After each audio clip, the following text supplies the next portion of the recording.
Welcome to Rom Wills, Money Matters. Learn to do basic maintenance in your home. I'm going to tell a story. I remember years ago, was about 2005. And I was 2004, 2005. And I was living, I was still married, had my two sons. One was a baby, quiet baby, but still a baby.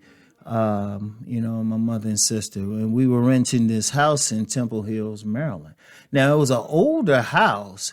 So they actually had I think that was a propane heating system. You had to get heating oil. We had to get heating oil for the heat. And so we had to pay for it. Now, I rented the place, and I'll never forget what the owner said. He said, don't let the propane, or I think it was propane, the heating, I'll say heating oil, get down to zero in the system. Because then you have to have someone come in and restart the whole system and stuff, even if you put oil in. Even if you put some more oil in, somebody has to restart it. Okay. So Rom did what Rom did and how he can be sometime, especially when I was younger. I didn't do that. It got down to zero. I let it get down to zero. So it's like, oh, man. All right, so we ordered some more oil and everything. And I remember when the guy came in. His name was Mr. Clarence. Very important to remember Mr. Clarence. All right, he came in and he was pumping in some new oil, and he said, yeah, you're going to have somebody turn it back on. And, I was just talking with him the whole time. I kept saying, Mr. Clarence this, Mr. Clarence that, sir, and all of that. And I never forget, he said, oh, you don't have to call me Mr. Clarence. Now, he was an elder. I said, no, you're an elder. I have to respect you as an elder. So he stopped. I'd never forget what he did.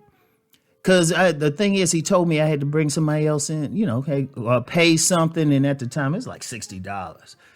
Trust me, in 2005 money, that was a lot. It'd probably be like $300 now.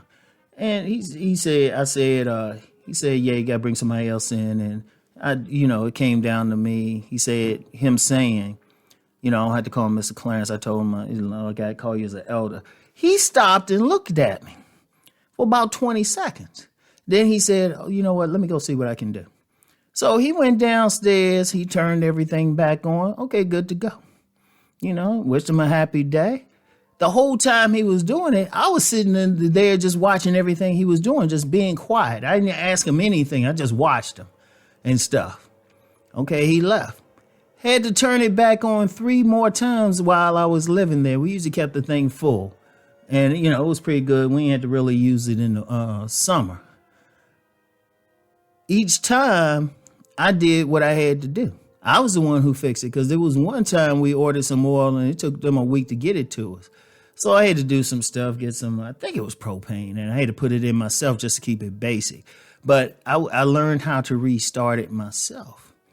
So those 3 times I saved probably nearly $200 and everything, and then waiting. And here's my point with it. Here's my point of the story. Plus, I love that story. You got so much just by showing the elders some respect. Got some free work done without spending any money. The only thing I paid was just being respectful. But anyway, just knowing that, I knew how to do basic maintenance. When I say basic maintenance, learn how to fix stuff around your house as best as possible. Like one of the things that I've done, even where I live now, I had to replace the flusher a few times. So that's easy. I can fix a pipe, put washers in, stuff like that. Basic. If you can paint yourself, which is actually fun to do, basic. You don't have to pay somebody for it.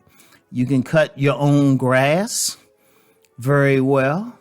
Yeah, you might say, you can pay somebody. You don't have to use that time to do it. But how much money are you saving? When I say basic, just basic, you know what? You might not be able to fix a roof. Actually, I take that back. There was some work I did. At that same place where I didn't have to, I got on the, and I can't remember, why did I have to get on the roof? Anyway, I got on the roof and did some stuff, which is ironic because the owner of that particular place, he said, don't call anybody fix stuff. He was an electrician. He was a real good guy. He would come in and fix stuff, even do a little painting and stuff. He would keep everything up. So, but for the most part, whenever I'm in someplace, I know how to fix stuff myself. I know how to do stuff. So that's the thing. So here's the thing with that. Here is the thing. It's very important to know what you need to do, what you need to work on. You know, it's very, very important. See, that's the thing you want to do. You want to be able to fix things yourself. You want to be able to take care of things yourself as best as possible, because for one simple reason, you save money. You save money. In fact, from what I heard from some people, like during the lockdowns and everything, there was a lot of people who couldn't fix anything, or they were having trouble waiting for somebody to come in to do it. And it's better if you can do it yourself as best as possible. Some things might be more complicated, and I'll say this: if it's too complicated and you ain't sure what you're doing, definitely pay for it. But if you can fix basic stuff, you can fix a faucet. I know some people, they can like put in toilets and everything. If you can do all of that, that's a very key thing that you want to get into, because once again, like everything else, you're saving money. You're saving money. Now, it might take up some time, but think about the money you save. Where do you put the money you save? Well, into your savings. Where do you put some of that money other than having a cushion? Into income producing assets. You see how this works? This is a very important thing. So you want to do that. You want to do that. All right. So it's very important you get into all of that. Very important you learn how to fix basics around your home. Okay. So till next week, let's go make that money.